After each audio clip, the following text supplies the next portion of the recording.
Hello everyone, এই সুন্দর hair ক্লিপটা আমি কিভাবে বানিয়েছি সেটা 2 মিনিটে শিখে নেব।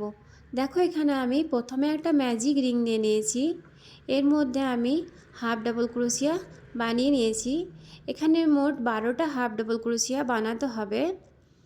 তো এখানে আমার 12 নাম্বার চলছে। এরপর দেখো, সিঙ্গেল স্টিচ দিয়ে জয়েন করে নিয়েছি।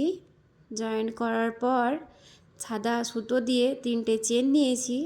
3টে চেন নেওয়ার পরে যেখানে আমি 3টে চেন নিয়েছিলাম সেখানটাতেই 3টে ইনকমপ্লিট ডাবল ক্রোশিয়া বানিয়ে নিচ্ছি।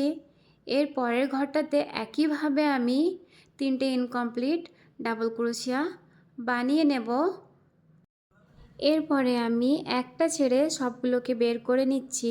এরপর একটা চেন নিলাম, তারপর আবারও 3টে চেন নিয়ে একই জায়গাতে কিন্তু সিঙ্গেল স্টিচ দিয়ে জয়েন করলাম।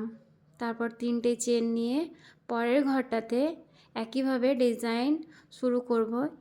এইভাবে আমি গোটাটাই কমপ্লিট করে নেব। ডিজাইনটা দেখতে যতটা সুন্দর ঠিক ততটাই সহজ বানাতে। একটু লক্ষ্য করে যদি তোমরা দেখো তাহলে তোমরা নিজেরা এটা কিন্তু বানাতে পারবে। দেখো, এখানে কিন্তু আমাদের ফুলটা কমপ্লিট হয়ে গেছে।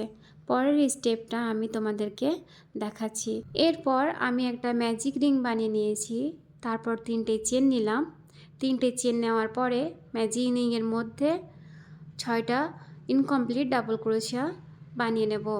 ইনকমপ্লিট ডাবল ক্রোশিয়া বানানোর পরে সুতোটাকে এখানে কাট করে নেব, তাহলে মাঝের ডিজাইনটা রেডি হয়ে যাবে। রেডি হওয়ার পরে এখানে আমি গ্লুর সাহায্যে ফুলগুলোকে জয়েন করে নিচ্ছি, তাহলে আমার হেয়ার ক্লিপটা রেডি হয়ে যাবে। ভিডিওটা তোমাদের কেমন লাগলো অবশ্যই জানাবে। দেখা হচ্ছে পরের ভিডিওতে।